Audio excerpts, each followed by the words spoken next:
Hello everybody. In this video, we will just discuss a type conversion concept in Python. So type conversion, as the name suggests, it is used to convert the type of variable from one into another. Okay, so let us discuss this particular concept with the help of one program. So here in the program, initially I am defining one variable, and in this variable I am going to store number 7. Okay, so this is what this is a, we know that this is integer number. Okay. Okay, so I want to define one more variable. So I want to store value in it as 11.9. So this is what, this is a, this is a float number. Float number. Okay, and I want to define one more variable, and in this variable I want to store a complex number. Suppose 7g. Okay, this is a complex number. So I'm giving comment here for this as complex number. Okay. Now see here, if I use print and if I try to print type of n1, what will be output of this statement? I am just going to print type of n1. Okay, so here if I execute this program, n1 type, it is display as 7 integer, because in n1 we store 7. Here instead of n1, if I try to display type of n2, it is what, it is float. Here if I make change, suppose type of n3, okay, then it has to display output as complex. Okay, now again, now see, now here what I am doing is, here I am defining one more variable, suppose n4. Okay, and in n4, if I store value of n1, in n4 I am storing value of n1, means in n1 what is stored, it is 7. So if I when this statement is executed, the 7 from n1 is stored in n4, so n4 will also become what, 7. So here if I try to print value of type of n4, what will be type of n4 in this case? It is again a integer. See here, integer. Okay, now n1 is integer and you are trying to copy the value of n1 into n4, so n4 will also become integer. Okay, now in this case, before assigning value of n1 to n4, here if I write like this, float of n1, float of n1, see here what we are doing, what we are trying to do, we are trying to convert integer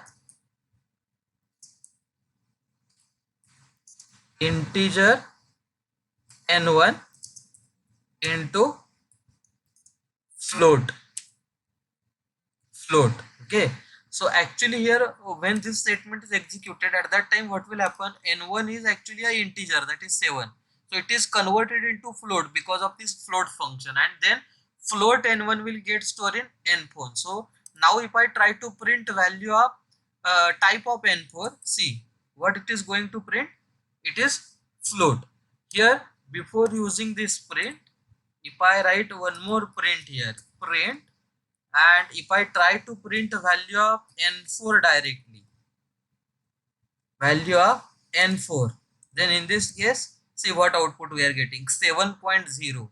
n4 is 7.0 and then its type, it is going to display as float. Okay, why 7.0? Because n1 is integer, but we are trying to convert it into float, and then after that conversion we are storing it in n4, so n4 become float. Okay, I hope you are getting this point. Now suppose uh, let us modify this statement. Okay, so let us remove this. Now in n4, if I store n2, okay, and here if I try to print n2 as well, n2, now we know that this is a float, so float 11.9 will get stored in n4. Okay, then try to print n4 and type of n4. See what output we are expecting after execution of this statement. 11.9 will get stored in n4, so n4 will become 11.9, and then type of n4 will become float. So here see what output we are expecting. It must be 11.9 and float. See here 11.9 and float. Okay, now instead of doing like this, here if I write like integer of n2, now n2 is what? It is 11.9, but because of this integer function, only integer part of this n2 will be copy and store it in n4, and then it will just print n4 and type of n4. So output integer of n2. So integer of n2 is what? This is 11 only. Integer part only it will just consider. It will not consider float point. So 11 will get stored in n4 and type of n4 will become integer. Okay, I want to show you output. See here, we are trying to copy n2 into n4, but n2 is float, but float we don't want to copy, only integer we have to copy. So here we use integer function.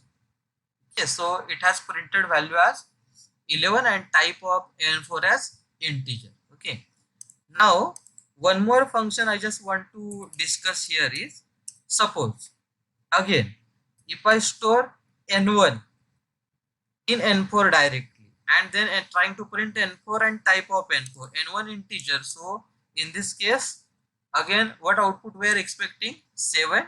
This 7 will be copied to n4, so n4 become 7 and type of n4 become integer. Okay, now see here I am just going to use one more function, that is complex function. So what is use of this complex function? This n1 is actually here integer, so that integer will be converted into complex number, and that complex number will get stored in n4, and then n4 will be display, and its type will be again display. So see in what way we will get output here.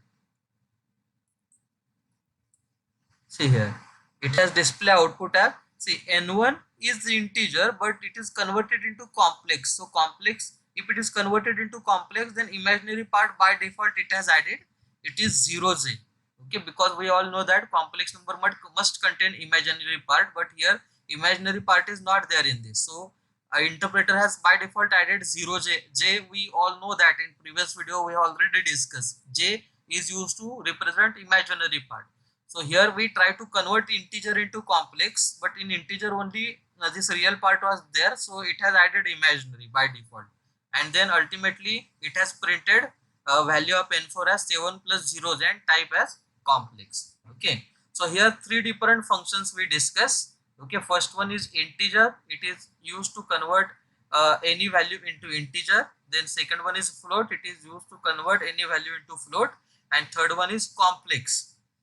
It is used to convert any value into complex. See, one more point here I want to discuss here is, complex number cannot be converted into integer. You have to remember this point. Integer can be converted into complex, float can be converted into complex, but complex cannot be converted into integer or float. So here on this line what we have done, we are converting n1 integer n1 into complex, but complex number we just cannot convert into uh, uh, any integer or float. For example, here if complex number in which variable we store it in n3. Okay, so n3. So if I want to convert it into integer, then here we have to use integer function, but it is not possible. This will give us error. I want to show you that step as well. See here, it has given error. So complex number cannot be converted into integer or float, but integer and float number can be converted into complex. Okay, take care of this point. Okay, and integer can be converted into float, float can be converted into integer. So three functions you have to remember: integer, that is int, then float, and then complex. Okay, so I hope you are getting this point, how to convert a type of number from one into another. So that's all for this video. Stay tuned for further updates. Thank you.